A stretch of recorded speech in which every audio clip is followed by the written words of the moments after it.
Well, how about that? It says bold predictions. Well, we're predicting that we don't know where Lane Kiffin is today. I'm using Oxford doing practice, but Mm-hmm. other than that, I can't tell you where he is. Yeah. Any plane sightings or buses that you've seen? No, no, there's been nothing in particular. It's just everybody continues to lose their mind as this, heads into yet another day. I would say I wonder how long it can go on, but having been on some message boards in my past and Hmm. really delved deep into some of this stuff, I know that these people care, as much about this as they do almost anything else in their lives. So for as long as Lane Kiffin's future remains up in the air, stuff Hmm. like that will continue to happen. A couple things I found out. One, Oklahoma, yeah, Ole Miss, the Board of Regents at Ole Miss, who are helping with the NIL and all that. They want a resolution before the end of next week, Hmm. one way or another. I mean, because they can't be held hostage by Lane's, in I get Lane saying I don't want to do this till the end of the season. I understand that. But if the end of the season is that you're leaving, you could have told me that 3 weeks ago. Yeah. Uh, it's got to weigh on the players because nobody's talking about them playing against Mississippi State. They're talking about that. Where's the coach? Hmm.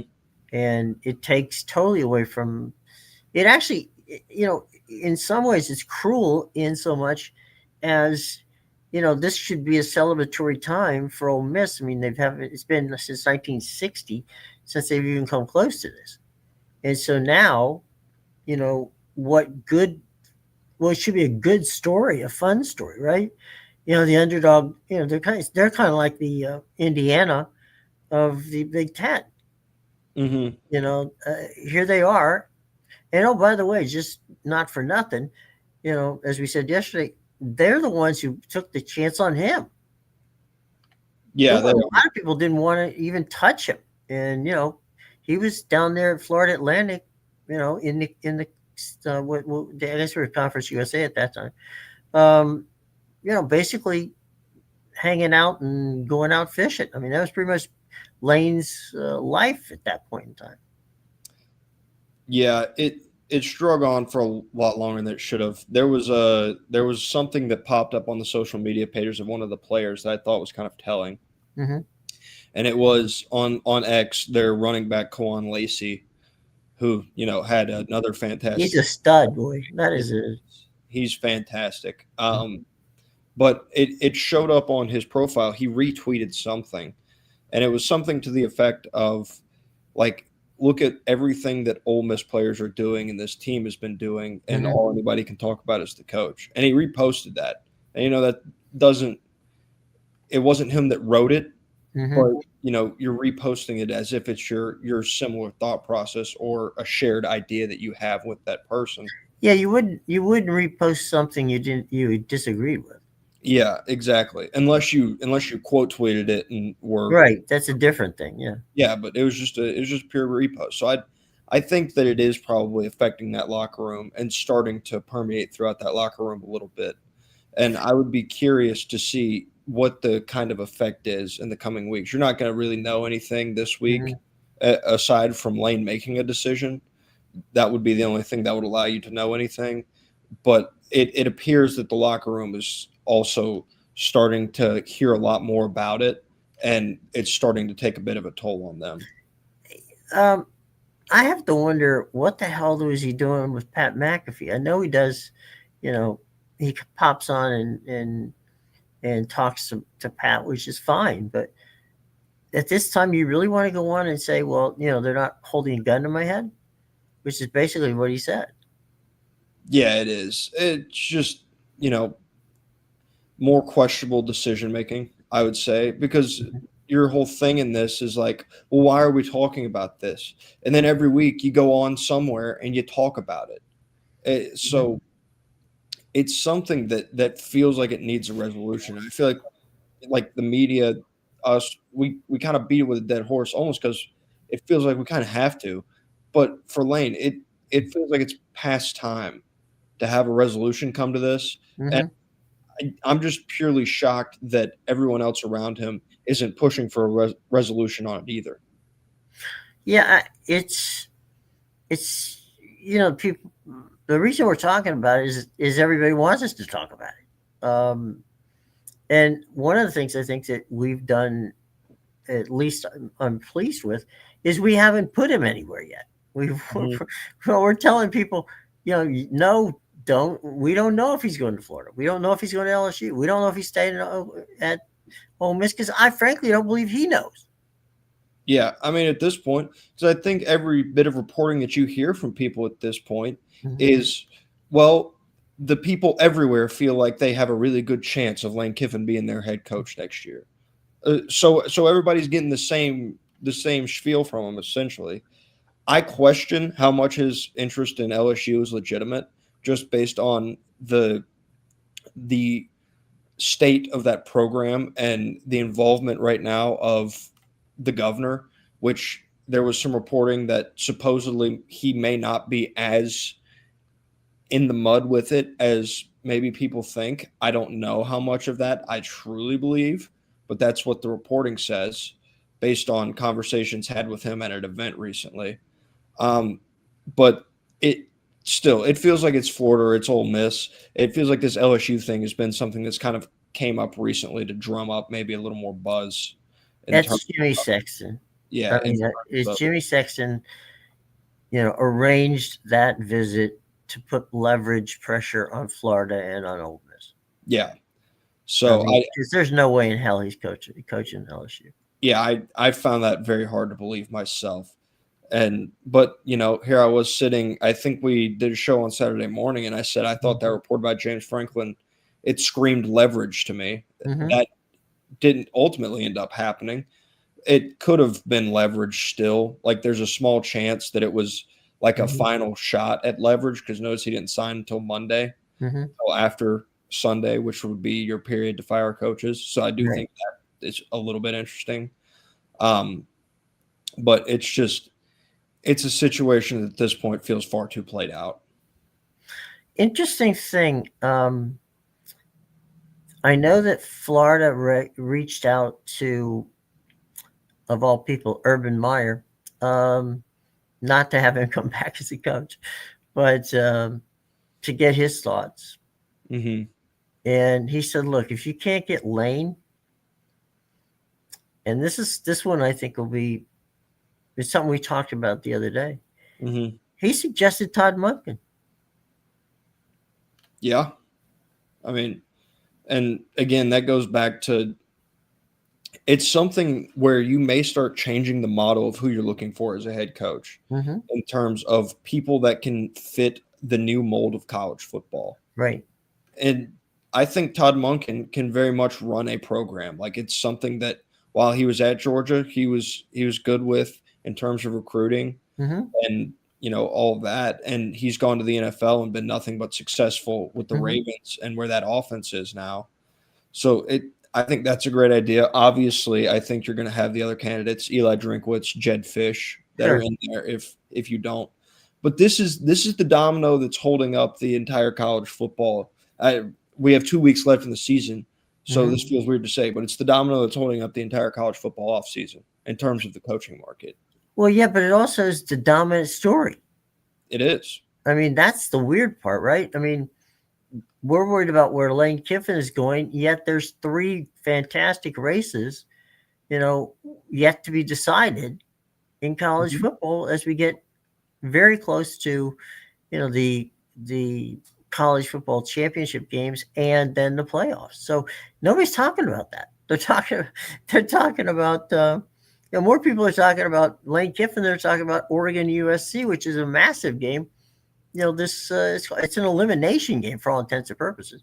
Mhm. Um, in the Big Ten, we're not talking about some of the key SEC battles. We're not talking about what's going on in the Big 12. Everything it's Lane Kiffin, all the time. Yeah, it's Kiffin mania, and it's also getting to the point to where they talked about a couple years ago Lane Kiffin wanting to like had a desire to go somewhere else, like really wanted that LSU job Hmm. when he was coming out of Florida Atlantic, and no one wanted him when he was coming out of Florida Atlantic. Right. But now it feels like everyone wants Lane Kiffin, Hell, and USF passed on yeah, Lincoln. and so now it's starting to feel a little more like he's kind of always wanted this attention. Now that Hmm. he's had it, now that he has it, he's kind of basking in it.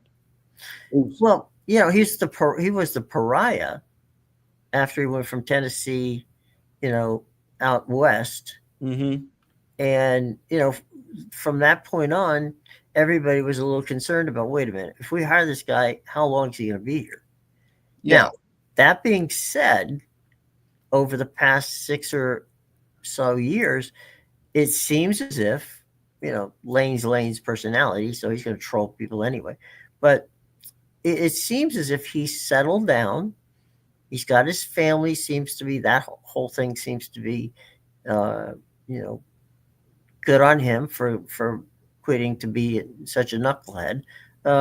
So he seems to have settled his life down, and you would think, okay, cool. Now he's matured. Now he's ready to just keep going. But man, it's just I don't understand. The one guy who could stop this, or in any way, shape, or form, is the guy who doesn't want to stop it. Mm-hmm. Yeah. And that's Jimmy Sexton. And I also wonder if Lane spent, because he's spent just a majority of his tenure now, or just time as a head coach, Hmm. coordinator, whatever you may see him as a villain. He's been in a villain role. He's at Alabama Yeah. under Saban staff. That's a villain role. After he went to USC, that's a villain role. He didn't do well at USC either. He was a villain. He was a villain when he left the Raiders and everything like that. So he's been on the bad side. Now everybody wants Lane Kiffin. And for as much as it could be, Lane just being the belle of the ball and wanting to soak in all the attention, he may also be enjoying not feeling like the villain right now. Seeing three prestigious places um, that are all vying for his services, maybe something where it feels kind of nice to be the one that everybody wants for once. But that doesn't excuse the fact that it's time to get the ball rolling one way or another. This is kind of like LeBron James' decision, right? Mm-hmm. LeBron went from high school directly to the Cavaliers. He never really got the chance to be recruited, okay, wined and dined by all these universities. All of them knew that he was going to go to the pros. So there, what's the sense of taking your time? Um, and so, as you say, being the pariah, now he's the belle of the ball, and everybody wants him. Um, so we'll have to see. But the other aspect here, which is something that I don't think as many people think about, is that let's just take Lane out of the equation for a moment. I believe, if I'm not mistaken, their Ole Miss has 90 football players. Mm-hmm. They have 45 people that work in the athletic department that are specific to Lane's, team, if you will. This is a lot of collateral damage. Mm-hmm.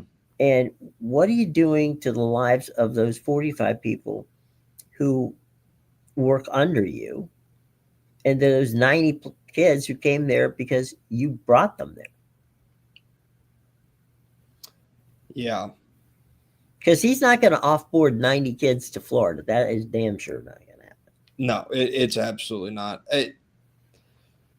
It's there's just so much that it impacts around him, and it's hard to kind of overstate that enough. And that's Mhm. part of the reason why you want to see this thing come to an end, is because there are a lot of other people that's lives are going to be affected. When you leave a university in your head coaching spot, you may bring some people with you, you may not bring some people Mhm. with you, but it affects their lives too. And if you're one of the ones that's getting left behind, there's no guarantees that you're going to be on the next staff at that place. You could be, Mm-mm. out of a job completely. There's so much turnover that goes into it just from a staff perspective. And Right. now with the way that the rosters and everything work is you're now like I think these kids kind of have it owed to them in a sense to know whether or not this guy's going to be there.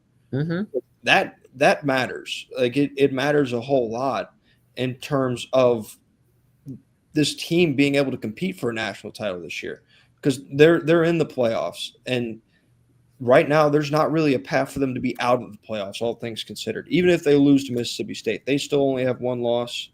That would be their second loss. So you've got a team that's going to the playoff. They're in locked in and like a 99% chance to go to the playoff. I don't see there's any amount of carnage that's going to knock them out of that. And now you have that's tainted by this as well. You have a potential of an SEC title, which we've outlined when we're talking about it as well. So there's so much on the line for these Mm-hmm. people's personal lives, for the university, for the players on the team when it comes to that championship, for the students there that are a part of this Mm-hmm. year and this season. I can tell you, people that were there during the 21 and 22 seasons at Georgia, how much those titles meant to them Mm-hmm. while they were in school there and while they were a student there and what it meant to win like that. Mm-hmm. These people in the South, they love football a whole heck of a lot, and it's a big reason why they go to some of these schools. And a Mm-hmm. season like this at Ole Miss, like you said, hasn't happened since the 60s. It should be something that everybody at that university is able to bask in and celebrate in, but they can't because their head coach might be going to Gainesville or Baton Rouge. Right. Bumble Bounce. Good to have you in the house. Kiffin is a villain. He's a money grubbing slime ball. Well, we don't know if he's going to go. Maybe he will stay. But there are a lot of people that feel Bubbles' same feeling with regard to that. Um, the the other thing, you just talked about Lacey, right? Mm-hmm. The kid, what was it, 200 plus yards on Saturday night? Yeah, It something like was, that. yeah, it was something like that. It was Some ridiculous. ridiculous number. And that was against a defense that isn't a bad defense. No. So, you know, hell, he should be the story. Mm-hmm. You got a kid that he's had five 100 plus rushing day games and a 200 one. Mm-hmm. So I'll add this piece of context to it since you mentioned that there was the tweet that he retweeted was a response to him being recognized by the Doak Walker Award committee Right. for his performance last week. Mm-hmm. And that's what it was a bigger notion on, like, look at what your players are doing, what they're getting week in and week Right. out. And we're not talking about him being recognized by the Doak Walker Award committee. We're talking about where's our head coach going to go. Right. It also puts the sports information department in absolute chaos Mm-hmm. because SIDs are the people who promote these kids for the different awards. Okay. And as a matter of fact, the most famous one is Joe Theismann. Theismann's last name was actually Thiesman. Roger Valdessari, who was the SID at the time at Notre Dame, told him, "We're changing your name to the pronunciation of your name to Theismann, so I can put you on the cover of our, press guide as Theismann for the Heisman." Mm-hmm. Tony Dorsett, again, another change of name. It was just Dorset, and they changed it to make it a little bit more, distinguishable by saying Dorset. So, I mean, this is what the kind of stuff that SID is doing. If the Mm-hmm. SIDs are, fielding phone calls all day long from media all around the country, wanting to know, this, that, and the other, they're not doing justice to the kids who play in the football games. Mm-hmm. Yeah. Because hell, Lacey should be up for the Heisman, for God's sake. Yeah. I mean, there's such little press about that team as a whole, given the season that they've had, and you can literally only attribute it to pretty much the one singular thing. Yeah. Well, let's get off this one for a minute. Something I thought was interesting. I watched an interview with Urban uh, yesterday, and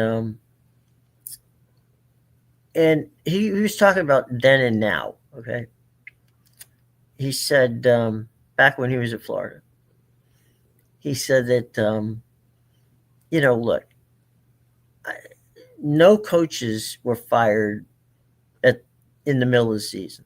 He said it basically, yes, it happened, but he said it didn't really happen much.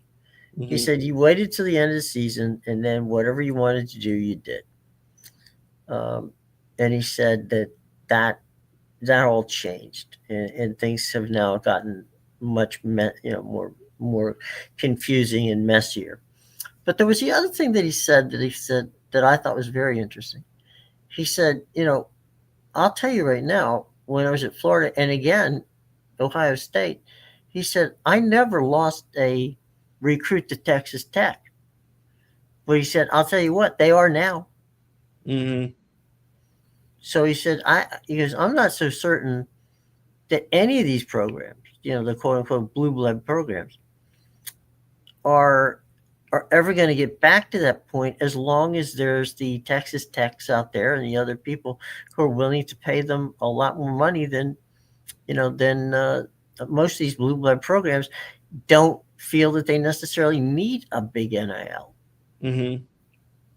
Yeah, it's an interesting case because like at Georgia with Kirby Smart and the case that he has is Mm-hmm. you're not going to see a freshman really that makes more than an upperclassman at the Mm-hmm. University of Georgia. That's just not something they do.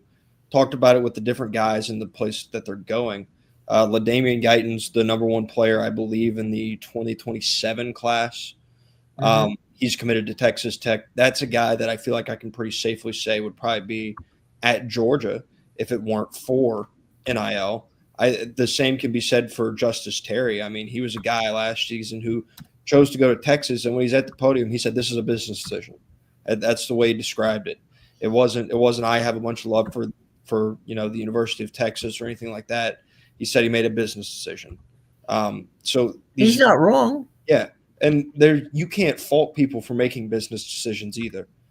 With some of the money these kids are getting thrown at them, is you'd be like, I can't agree with you if you say, well, I can't back somebody choosing money over their morals or whatever. This is no longer like this isn't something that's immoral. This is something where you have the potential to, yeah, you may not make the same money that you're going to make in the NFL, but if you are a person that comes from a background that needs money, this is Mm-hmm. life changing money right here in terms of the stuff these guys are working with. So I have no Mm-hmm. problems with kids taking their money, and I think kids deserve their money. Mm-hmm. But it's And there's also, nothing to say too. Let's use Lacey as an example. There's nothing to say that when Lacey played in that game against Florida, what happens if he tears an Achilles or gets hit the wrong way or whatever happens, mhm, that potential that the NFL is bringing him, it ain't coming. mhm, But the money that he's got from the NIL, that gives us some backfill to hopefully, in his case, hopefully be involved. So 100%. I mean, give the kids their money while they're in school because a lot of these places just don't treat the kids in a way that they treat them like professionals. They don't treat them like athletes. They don't treat them like students. mhm. And I feel like it's just such an easy premise that people tend to not like factor in. Two things can be true at the same time. One, kids can absolutely deserve their money as they Mm-hmm. do. And two, the process at which they get it and at which it's being presented to them can also be broken. Both Mm-hmm. things are true. Sure. Um, so, I don't know what resolution is coming down the road in terms of collective bargaining and all that. But there's going to be a little bit more structure around it here in the coming years, you would believe. Mm-hmm. And with that, maybe you'll see places that are blue bloods and kind of built on their culture return to being a little bit more powerful than they are even right now.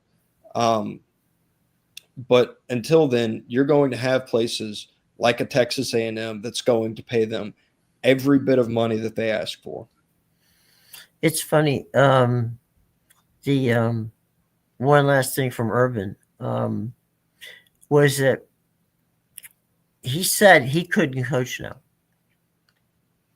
and he said the reason he couldn't coach is because he says he goes the guys who are successful right now are guys who have the ability to change philosophy and to adapt and to change, from one year to the next how they got to do things because the roster changes are so dramatic. He said he couldn't have done it. He said that's just not I wasn't wired that way. Mm-hmm. And he said, so I don't know that I would even be, I don't know I'd be a successful coach no matter where I coached, because I don't have the capacity to recruit kids twice or three times in some cases, or I'm not sure I want to go to the portal and find somebody who clearly didn't want to play for somewhere else. Mm-hmm. So, he said these coaches now, the ones who were successful, he said, are doing a lot of things that I couldn't do because they're being, because I guess they're being open minded when I had one way of doing it, and if you did, because they were talking about, well, you treated Tebow and some of these other guys, you know, different. He goes, yeah, he did. He goes, absolutely, he did. Because Mm-hmm. they put in the work, they took the time. They were the people who were going to get us to where we wanted to go. You're damn right. I treated them different. Yep. Yeah. And I mean, now you kind of have that in terms of who's getting paid, Mm-hmm. but still there's still a cohesive locker room typically. Like Mm-hmm. typically the money involved doesn't fracture a locker room. And not that Urban fractured the locker room, but that was definitely seemed to be more of the model that he was working off of while he was there at Florida and the preferential treatment that he gave some guys. Well, he did the same thing at Ohio State.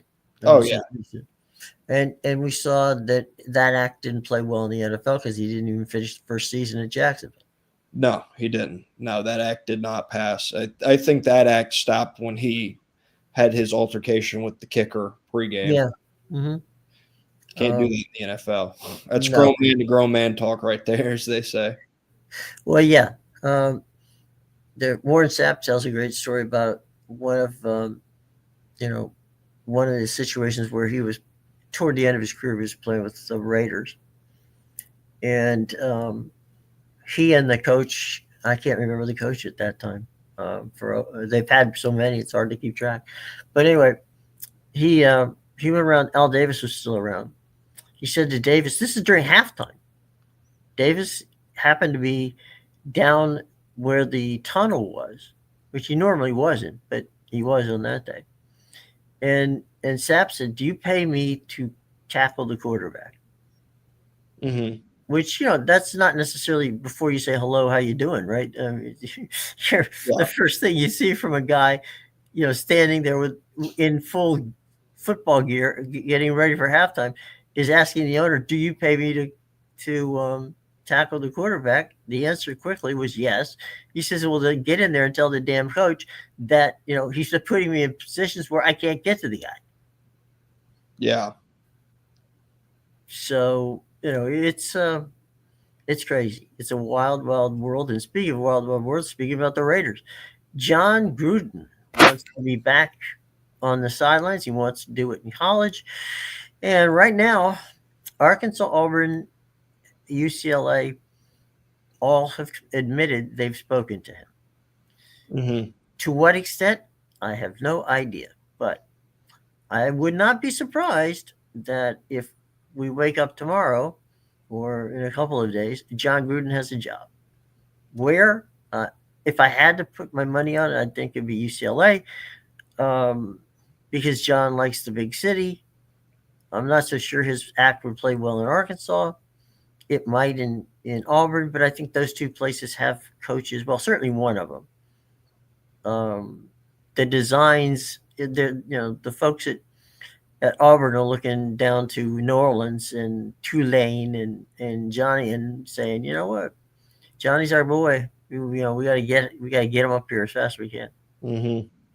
Yeah, I'll be honest and say that I think Arkansas would fare very well with Jon Gruden being their head coach. Like, Hmm. something has to change, and when I say something, it's their financial investment. Hmm. If their financial investment doesn't change, it doesn't matter who they hire. Right now, they just don't have the right NIL game to be able to compete at the top of the SEC. Hmm. With that being said, they also have a lot of very wealthy alumni. You know, the Tysons, the Sure. Walmart family, Jerry Jones, all of them all graduated from there. Very wealthy alumnus they have. So they have some of the alumni base to be able to infuse money into the program if that need were to arise. Hmm. So that's the first part of that. The second part is if you get him in there, nothing changed about Jon Gruden, the actual head coach. He's still a guy that loves football. Sure. I feel like he's going to be a guy that's going to be able to create a pretty good culture, and he's also a guy that has spent a majority of his career in the NFL, and so he still has that much more NFL minded Hmm. style of approach to the way that he builds his culture with his players. So it's one that's much better suited for this era of college football as well. Well, John was always a player's coach, Mm-hmm. and I think that's you know that says something, because you have to be a player's coach here, um, in these days and times, if you're going to have success. Yeah, you absolutely do.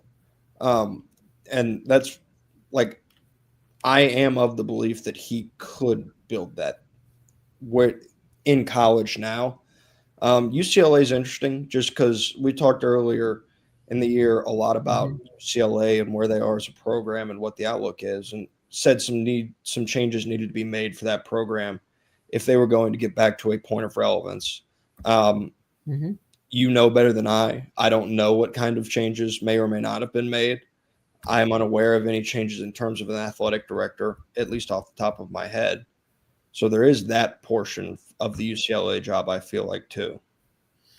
Well, I think John there's enough people who know John who he might actually be able to help them in bringing somebody in to run that show, Mm-hmm. because that's what John loved to do, that sort of thing, which is basically take somebody else's job, somebody else's position, and say, it's time for you to go. Um, Mm-hmm. which is exactly what he did with Rich McKay. Um, Rich built the program, and or not, yeah, it was Rich. And then he went to Atlanta. So at the end of the day, what exactly did they do? Well, what they did is they ended up setting up Atlanta and other places to get better, because John's ego at the time, much like Lane, frankly, resulted around, I need to be the person in charge here, Yeah. and that means you've got to do it my way. And he literally had a situation where the you know the Glaciers had to make a decision: do we knock out Rich to keep John, or do we keep Rich and run the risk of losing John? Mm-hmm. Well, Yeah. clearly they made the situation with John, but he was coming off of a Super Bowl. Yeah. It feels like a relatively easy choice there Yeah, for a guy that just won you a Super Bowl. No, he would be a good fit, but they have to be prepared for everything that Jon Gruden is as well, right. which, isn't that's something that obviously any place that he would be hired at they're well versed in who he is, and he's there to win them football games. And I think when you hire John to win you football games, that's exactly what he's going to do. Well, no, Outside of yeah, everything no else. offense meant to the folks at Arkansas, but if they can put up with Bobby Petrino, they can easily put Jon Gruden. Oh Uh, yeah, not yeah. not not throwing shade on anybody, but yeah, if you can sell that deal, you got a pretty good chance of making it work. Mm-hmm. Yeah, because I mean, I think there was going to be a legitimate cry that if Bobby Petrino hadn't taken over, like if you'd given the interim slot to somebody else and Bobby Petrino hadn't taken over, Right. there would have been a legitimate thing of like, well, why doesn't he deserve a shot? Luckily Right. for them, they made the correct decision. They gave Bobby Petrino his shot as the interim. It has not worked out, so they know they've saved themselves round two of Bobby Petrino's madness. You know, one thing that came to mind in this coaching carousel situation that I'm I'm a little confused as to why it hasn't. Stanford's out there. Mm-hmm. That's not a bad job. Yeah, I think that's more people forgetting that after this year, Frank Reich's contract is up. It's a 1 year deal. Yeah. I think people may forget that. I'm not really 100% sure. I also wouldn't be surprised if Andrew Luck didn't go, hey, you sure? Like, you sure you want to be done? So I think there's also a real possibility that Frank Reich may just be back at Stanford next year. Well, my understanding with Oliver was that he would have that he would that Frank would be Oliver's. I hasten to say general manager, but director, player, person, whatever you want to call it. Um, and because I don't think he Frank wanted to coach much more. Hmm. I could be wrong on that, but I think that was the theory of the case was okay. I want to do this, but I don't want to do that forever. Yeah. So he came out of retirement to, I mean, because Frank's actually still being paid by people. So I don't know how much he wants to coach and specifically coach college football, but obviously he could be the guy. But I don't know if he's your long term solution. Yeah, no, I definitely don't think he would be a long term solution. So then that's more of a determining factor of if he's not, then you're kind of looking who would be our successor if Mm-hmm. he were to still be the pick for next year. I don't know if that's something they're thinking about, but It's a better job than people get them credit for. oh yeah, absolutely it is. So they have the academics portion, which is Mm-hmm. something that's not going to change around there. I would assume they stick pretty steadfast They to their do. academic requirements when it comes to accepting students in terms Mm-hmm. of athletes. So they do have that hurdle there at Stanford, but there's a lot of kids that can still get into Stanford that are very good football players, and that got proven, in years prior to where we are now. Is Stanford has had a really good football program in the past. It's not Mm-hmm. like we're talking about some kind of a school for the blind and the deaf here. Yeah. They've had a really good football program. They can have another one. The financial or the academic excuses are generally just ones that people kind of carve out. Like it was the reason that Brian Kelly couldn't win at Notre Dame. Turns out Brian Kelly could have won at Notre Dame, but he didn't. Marcus Right. Freeman's now winning at Notre Dame, and Brian Kelly's now out of a job. Brian alienated a lot of high school coaches in the state of Ohio. And a significant chunk of the successful players that helped Lou Holtz in the day were from the state of Ohio. You may remember that Lou actually took Jerry Faust's place, and Jerry Faust was a high school coach in Ohio. So Mm-hmm. yeah, I mean, when Notre Dame hires a high school coach, you pretty much know that they've got a pipeline to Ohio and Western Pennsylvania that's pretty strong. So, from that standpoint, yeah, it's one of those things where you look at it and go, but look, Christian McCaffrey doesn't look like he did badly whenever he went to Stanford and ended up playing in the, he ended up staying in town. I mean, he didn't even go out of the area. Yeah, yeah. Luckily for him, he got back out there eventually. Mm-hmm. They held him hostage there in Carolina for a while. Right. They eventually made it back. So yeah, you can succeed there. It's a place that you can succeed at. It's a place that I'll be curious to see just how big of a splash they're capable of making. Because I think you and I both think it's a really good job. Now it's more of a who are you going to get in there that also believes it's a very good job. Mm-hmm. That is the combination. Because right now we talked about the head coaching pool. It doesn't feel like it's that strong, all things considered. Even with all the openings there are. The coaching pool itself does not feel like it's the strongest. And in fact, I just saw something that said John Summerall is actually meeting with the University of Florida now. Again, that wouldn't surprise me. I think that would be a good hire. Mm-hmm. John Yeah, Summerall's done a really nice job at Tulane. I'm, And go ahead. I'm sorry. I was just going to say I'm going to be very curious to see who John Summerall ends up with, because they could very much be the winner of this coaching cycle. The school who feels like maybe John Summerall landed in their lap when they didn't get Lane Kiffin. Yeah, that's kind of funny, isn't it? That the guy who ends up being the basic, for all intents and purposes, the second choice prize ends up being the guy who takes you to better situations than you had before. I think it's different with John than it was with Billy. You know, Mm-hmm. you're not.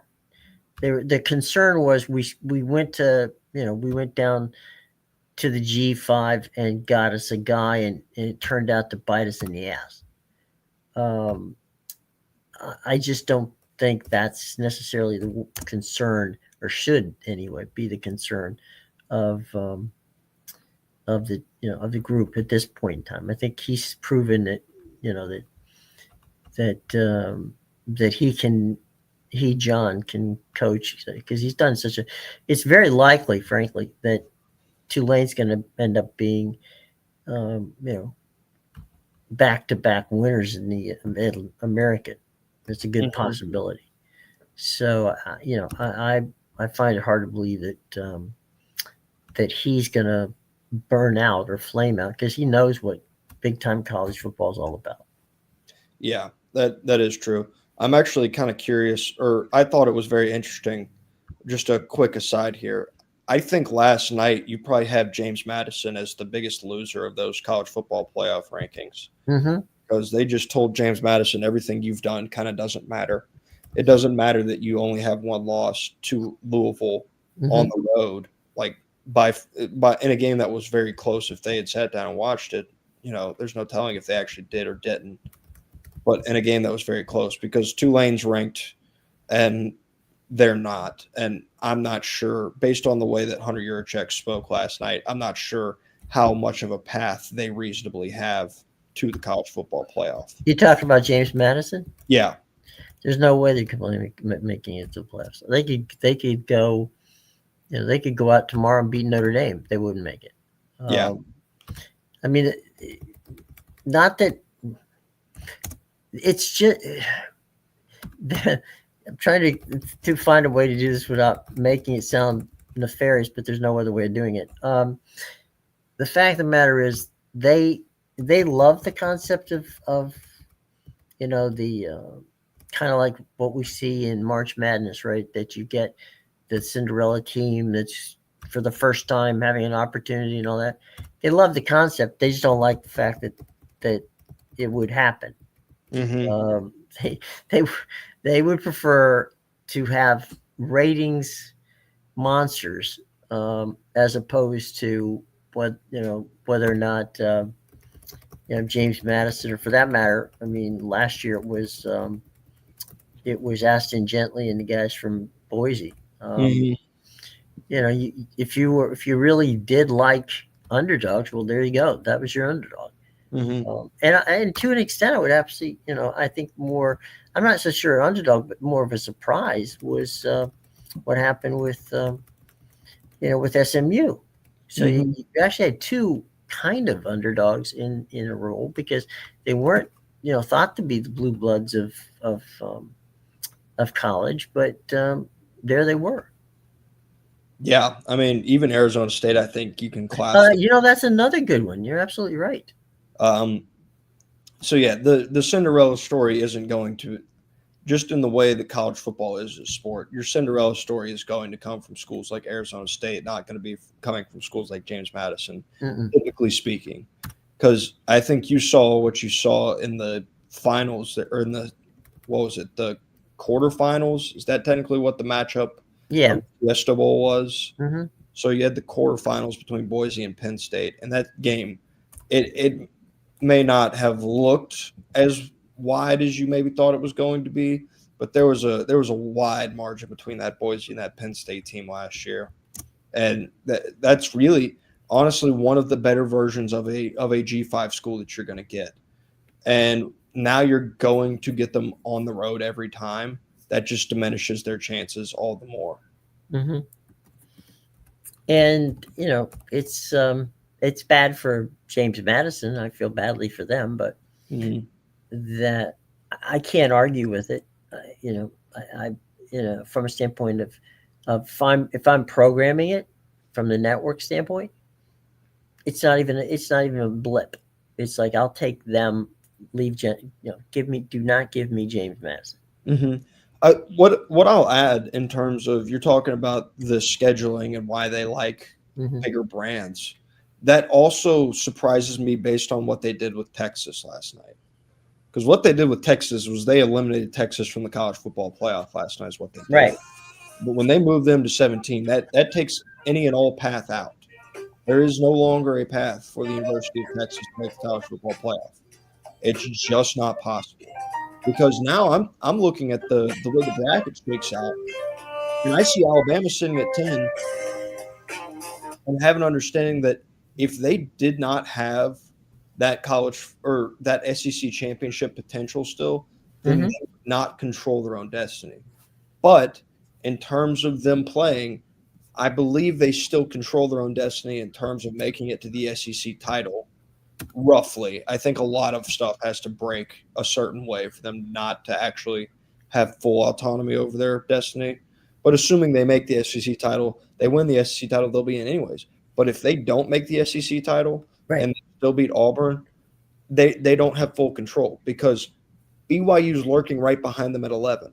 And there's a very real world where you get to that Big 12 title game, BYU beats Texas Tech. You're not Mm-hmm. knocking Texas Tech out of the college football playoff, but you've added another champion that has to be in along with that ACC champion and along with that G5 champion.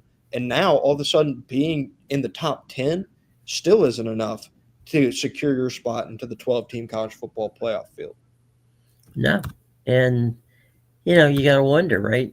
What's going on from that standpoint? You want to have the best teams playing, Mm-hmm. but I mean, do I think that they wanted to bounce Texas? No, but could they justify having them? No. No.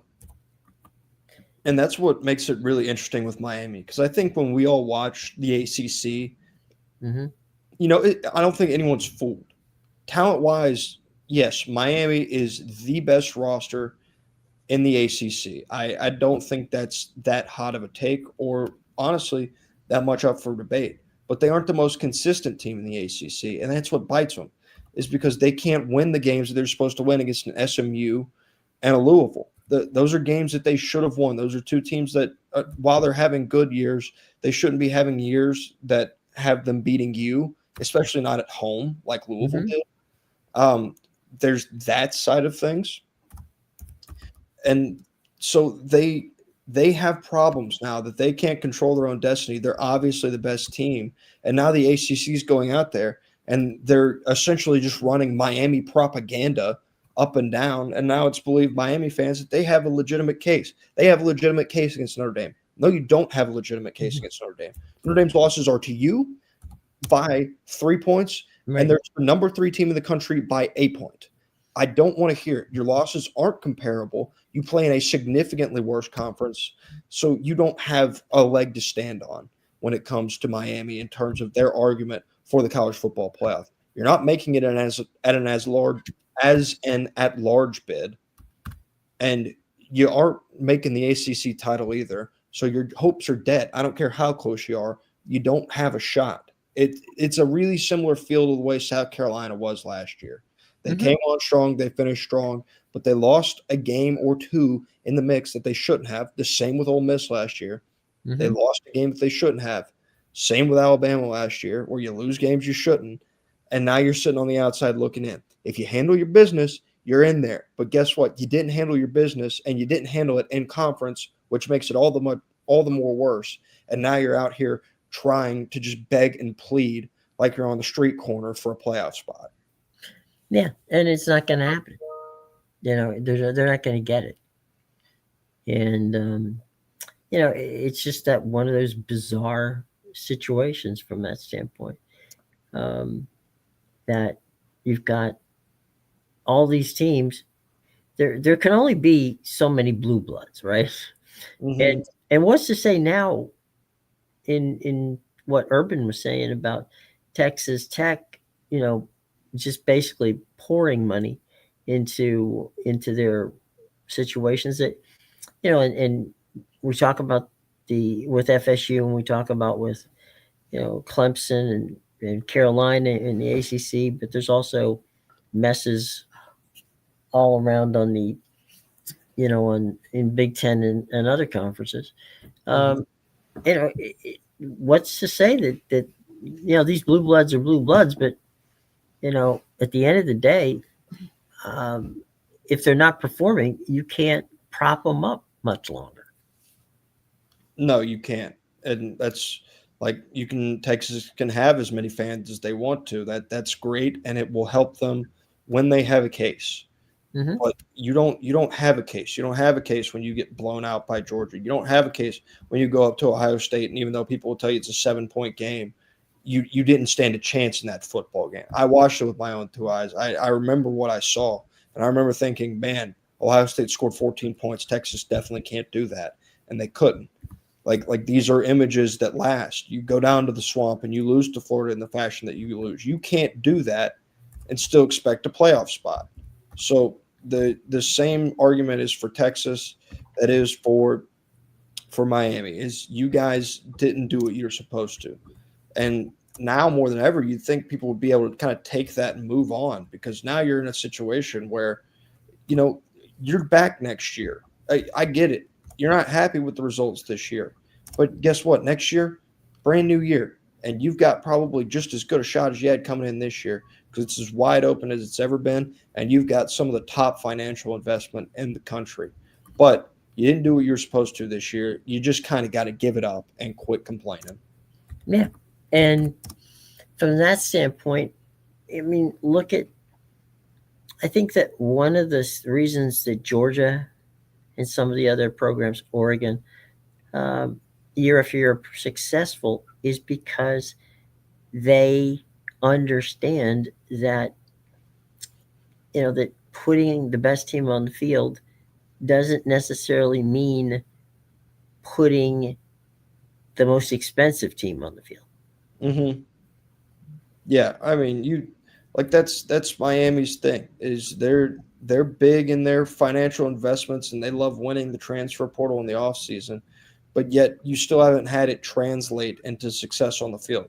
You have to a certain extent. You've enjoyed more success than you had prior to Mario Cristobal and the transfer portal, and Mm-hmm. that's good. But you're still upset when your culture is not complete and you're losing games late in November that you feel like you shouldn't be losing. And honestly, you probably shouldn't be losing but you're losing them because you're in a different day and age. You got different priorities, and you chose to build your roster in the fashion that you did.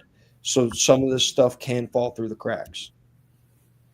And usually do. In this case, it does. I mean, I like Mario Cristobal. I think he's a good dude. I mean, back when he was at Miami, I did games and Mario was a fine player.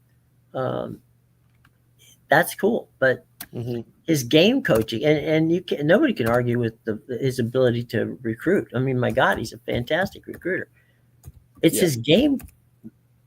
his game management is his biggest problem. Yep. It absolutely is, and it's something that they haven't overcame yet.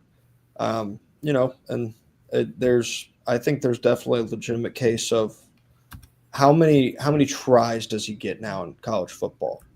because I think that is a legitimate question that's going to start being asked is how many tries does Mario Cristobal get? Because when you see guys like James Franklin and Brian Kelly get axed in the fashion that they get axed, Mm-hmm. you're now of the understanding that you're not far off when it comes to the chopping block. Like he's been successful at Miami over his 2 years, and he's done a very good job at that program. I would say pretty confidently that he's not safe if he goes out there and gives them a similar result that he did this year. I would say that his job probably wouldn't be safe next year, just because that's the way the college football calendar works. There's more fire than ever. I think that you're right in one area, but Miami's different. Um, they like the idea of the U when the U was the U, right? Mm-hmm. That they liked. They didn't particularly like how it happened, but they didn't. Nobody said anything. You know, there were four or five times that Jimmy got called on the carpet for how he was doing things, but Jimmy left there. I mean, nobody fired Jimmy. Okay, Mm-hmm. Miami usually doesn't fire coaches. Now they have had a couple of situations where they did. Al Golden, who's actually having some success at this time, and obviously Mark Rick, Mm-hmm. was gone from there. But Miami has they kind of look at themselves, and they've actually modeled themselves. We may even talked about this as quote unquote the Stanford of the East. So there's a real push pull there in Miami. There's on one side you've got it's a private school, it's a small school. You got people on campus who go there, and is football the number one thing on the campus? No, there has never been really a solid push to put a stadium on the campus. Mm-hmm. It's 45 minutes from Coral Gables to where the damn team plays now. Um, it's just it was the Orange Bowl was not far away. Well, that's where the Miami Marlins play now. Their stadium's sitting on what used to be the Orange Bowl. Mm-hmm. So we kind of got a UCLA situation going here, where there's nothing on campus. You got to go all the way from Westwood to Pasadena to make that work. Um, and so I'm not overly sold that. Yeah, they got some backing, and that's great and good on them, right? But I'm not sure they're that keen on paying, you know, buyouts. I mean, if you look at Golden, didn't have a. I mean, Golden's buyout was, you know, basically meal money at this point for some of these buyouts. Mm-hmm. And I don't think Mark get a buyout, or did he just leave? I'm not really sure. It would not surprise me if he had just kind of left. Yeah, I don't. I think he felt that this was not going to work for him, in Yeah. large part because, in fairness to him, Miami didn't do anything of what they told him they was going to do. Yeah. Um, and I'm not so sure that Cristobal doesn't go back to Miami if it wasn't for his mother, who was ill at the time. Mm-hmm. Yeah. I mean, because Oregon, the place that he left isn't exactly, he wasn't coming from Toledo No, or Miami of Ohio. He was coming from a very good situation, a good place, one that you have to be convinced to leave, and that's I think Cristobal of himself is a very good example of the caution that you give these schools when it comes to the hiring of a Lane Kiffin. Cristobal is really your most successful big time head coach transition. It's either him or Kalen DeBoer, and Kalen DeBoer's in year two, so you don't have as much of a right, of a track body record. to judge him on in terms of his success. So Cristobal is probably your best example. If Cristobal is your best example, is that what you want at Florida? Or obviously they're selling themselves on the dream that he will be what he's at Ole Miss, but he's going to have greater resources to get the job done so he can take them higher than he's taken to Ole Miss, which again, great in theory. It's the same hiring principle that was used at Texas A&M when they hired Jimbo Fisher. It's the same hiring principle that was used with Brian Kelly when they hired him at LSU. Mm-hmm. So the job that Mario has done has been a good job. Don't get me wrong, but it's also the best job that someone's done making a move similar to that of Lane Kiffin. So if you're happy with what's going on at Miami, great. Go ahead, hire him. But I think it's a little bit of a cautionary tale as to what it looks like when you're really going after that big fish in college football. Well, and to your point on that, when they hired Mario, it was it was a homecoming, right? Mm-hmm. It was kind of like Mark when Rick went to Miami. I mean, a lot of people forget Rick was a quarterback in Miami. Mm-hmm. Most of Miami fans forgot that he was a quarterback at Miami. But that being said, the interesting part in that was, he had it written into his contract that the only time he would leave, and if he left, it was, it wasn't a payout of any sort. The only place he'd leave was for Miami. Mm-hmm. Now that's the same thing that when Lou Holtz back in the day was in Minnesota, right? In his contract, the only school that he said he would, leave, and they signed the deal, was if he got an opportunity to coach at Notre Dame. Mm-hmm.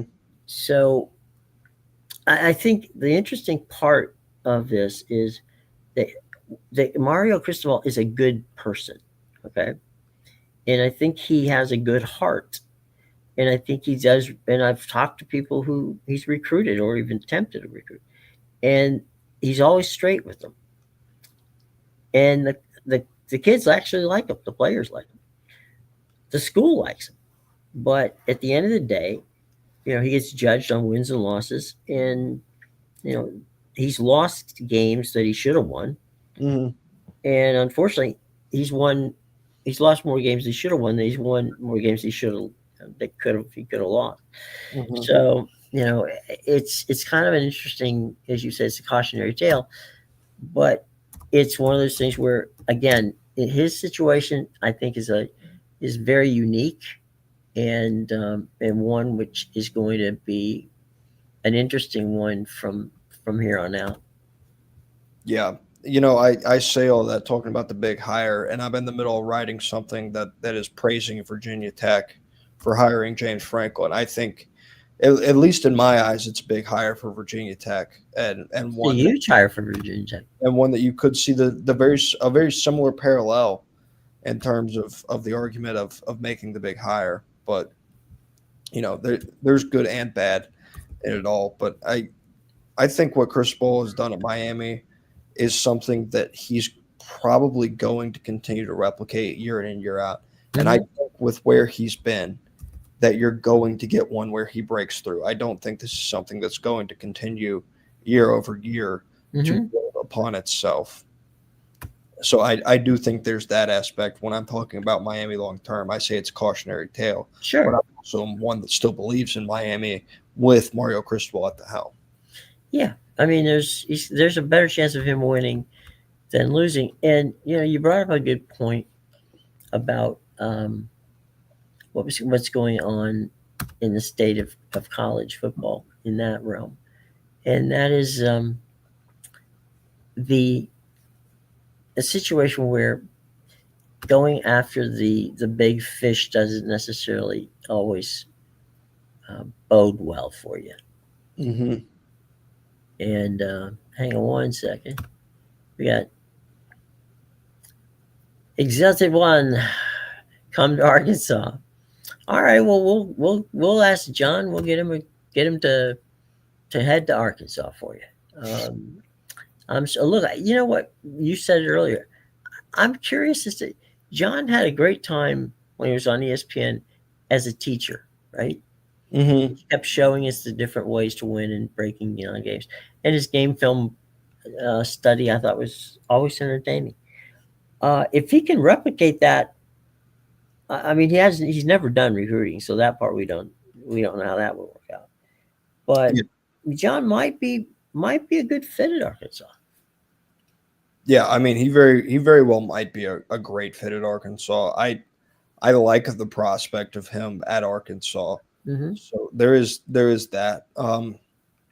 He he's a guy that's going to build a culture is what I stick to, is that Hmm. Jon Gruden is a guy that is going to be able to build a culture wherever he goes.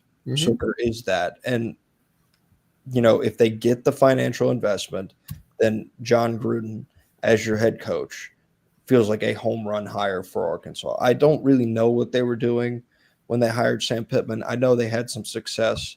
I really like Sam Pittman from his time at Georgia as the O line coach, because that's where he came from when Arkansas Right. hired him.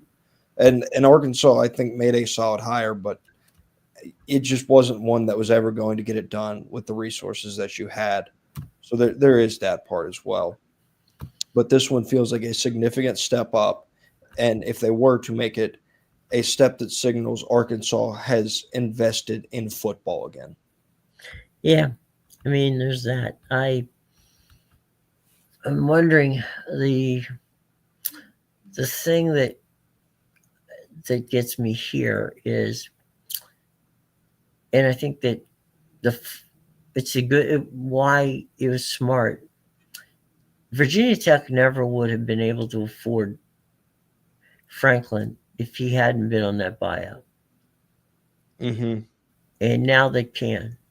And I think that you know, as we wrap things up here, that that sometimes coaches will take that quick extra job because they feel that they were not appreciated. Mm-hmm. And I think that James Franklin thought, you know what? This job's open. There's no sense in me dancing around. I got money to play with. Let me show Penn State how wrong they were. Yeah. And I can do it at Virginia Tech. Now, I have no idea if that's what happened. But I do have a feeling that James, that why else would you take a job that quick? I Yeah. mean, hell, he got a job faster than he was only out of work for a month, not even. Yeah. No, he wasn't out of work long. He was not exactly hurting for it in terms No. of his time out of the game. Hmm. So there is that. He so Yep. All right. Well, tomorrow we have a football game to talk about, which should be fun. The Buffalo Bills have to win, no question about that one. Houston, I don't know. I mean, Houston's played weird. They played some consistently inconsistent games thus far. Mhm. So we'll have to see how that works out. And of course, unless something amazing happens in the next 24 hours, we'll probably be talking about Lane again. Um, why? Because that's what you want, and we're here to give you what you want. All right, boys and girls, subscribe, like us, hit the bell. Okay, not too much trouble there. Leave a comment. We'll answer them. Okay. Mhm. We're going to have a major announcement very soon on a sponsor, which we're going to be very excited to have on. So Absolutely. we're looking forward to that. And we'll just tease it out with saying if you need want to buy a house somewhere, we got somebody who can get it for you. All right. So hang with us. We'll check that out in the coming week. And Matthew, any final thoughts before we get out of here on a grim looking outside here in the mid Atlantic afternoon of Wednesday? Yeah, similar circumstance over here on the East Coast. It's been pretty gray. In terms of final thoughts, not a whole lot. I can't wait to talk about Lane Kiffin again tomorrow. Well, at least tell your father that we'll text him when we find out. Yeah, there you go. Yeah, Um, I'll let him know he can turn off the notifications, and I'll let him know once it happens. right, right. Well, thanks to everybody for joining us today. It was great chatting with you. We'll be back tomorrow around that 3 o'clock, 3:15 hour. Okay. Take Mhm. care, everybody. Be well. Bye bye.